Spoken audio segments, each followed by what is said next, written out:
তাহিনাপুর মেহেদি order আসছে, ও মেহেদি বানাতে বসছে। ওর মেহেদির মানে কি বলবো, মাশাল্লাহ মাশাল্লাহ, এত পরিমাণ রিভিউ, এত পরিমাণ সবাই পছন্দ করতেছে।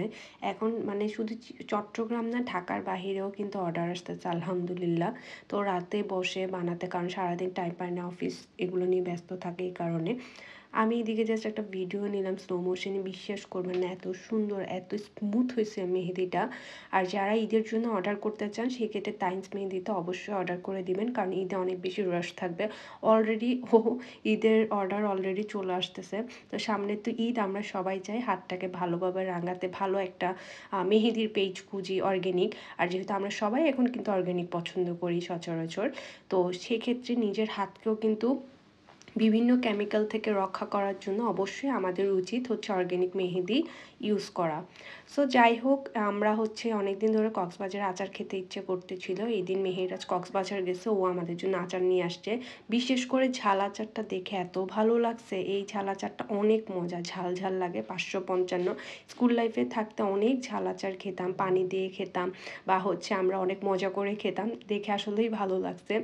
তারপর বাসায় চিকেন ছিল, ওগুলো নিয়ে শারমিন এখানে চিকেনটাকে হচ্ছে চিকেন ঝুরাটা করতেছে। আমার এটা অনেক পছন্দ, এই কারণে আমরা এইভাবে করে খাই। কে কে এইভাবে করে খাও অবশ্যই কমেন্ট করে জানাবা। সবাই মেহেরাজের রোজা রেখে দিছে, আম্মু রেখে দিছে, শারমিনও রেখে দিছে, আমি একা পড়ে গেছি। আমি চিন্তা করলাম আমি আর কয়েকদিনের পরে থাকবো।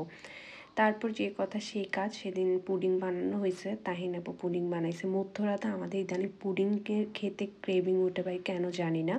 তারপর হচ্ছে সবাই পুডিং খেলাম। সেদিনে পুডিংটা কেন যেন একটু বেশি সফট হয়ে গেছিলো, এই জন্য আমার একটু ভালো লাগে নাই। যাই হোক, এত আমি চিন্তা করলাম ভাত তো আমি খাবো না, সেহরিতে আমি ভাত খুবই কম খাই। চিন্তা করলাম কিছু একটা তো খেয়ে থাকতে হবে, না হয় আম্মুর বকা তো অবশ্যই শুনতে হবে। এই কারণে চিন্তা করলাম একটা নুডলস রান্না করে ফেলি। তো ম্যাগি নুডলস ছিল, এখানে আমি পেঁয়াজ কাঁচামরিচ কেটে নিলাম, মশলাটা নিলাম, তারপর একটা অ্যাপেল নিলাম ফ্রিজ থেকে নিয়ে। আমি চিন্তা করলাম এখানে কেটে এটা খাবো। তারপর গরম পানি বসিয়ে দিলাম। তারপর হচ্ছে এখন নুডলসটা রেডি করে ফেললাম, এই যে দেখতেই পাচ্ছ। মানে কোনো মতে আর কি, আর ডিম দিয়ে করছি একদম ঝাল করে। তারপরে দিক দিয়ে দিলাম চা। আমি চা ছাড়া আমার চলেই না, চা না খেলে আমার সারা দিন মাথা ব্যথা করে। এটা সবসময়, আমি রোজার সময় আমরা সেহরিতে চা খাই। তারপর যেরকম সেরকম নিয়ে বসে গেলাম, এত রাতে তার দেখার কেউ নাই, তো আমি কত বড় চামচ নিয়েছে দেখি, মানে যেটা সামনে পাইছে সেটা। কারণ হচ্ছে এত পরিমাণ ঠান্ডা লাগতেছিল বলার বাহিরে।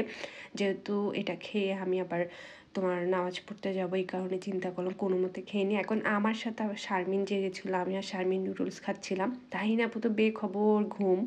তো এই জন্য আমি চিন্তা করলাম সারাদিন যদি কিছু না খেয়ে থাকি, মানে আম্মুর জন্য আমাদের পারা যায় না, কিছু না কিছু একটা খেতে হয়। এরপর অ্যাপেলটা খেলাম, অ্যাপেলটা হাফ শেষ করলাম, কারণ কিছু না কিছু একটা ফ্রুটস খেলে আসলে সারাদিন ভালো থাকা যায়, এই কারণে।